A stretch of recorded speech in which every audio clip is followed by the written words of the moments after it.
नाज़रीन, आए रोज मुख्तलिफ कंट्रीज में चोरी की वारदात होती हैं, लेकिन आप ये जानकर हैरान होंगे कि एक ऐसा तरक्की याफ्ता मुल्क जहां हर 5 मिनट में एक गाड़ी चोरी होती है।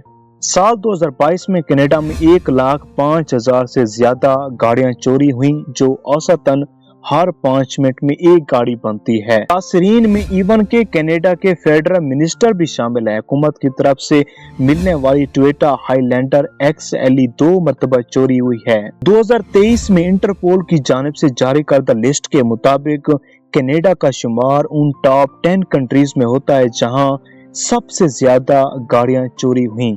इस लिस्ट में 137 कंट्रीज शामिल हैं। में गाड़ियां इतनी बड़ी तादाद में चोरी हो रही हैं कि इंश्योरेंस ब्यूरो ऑफ कनाडा ने इसे कौमी बहरान करार दे दिया।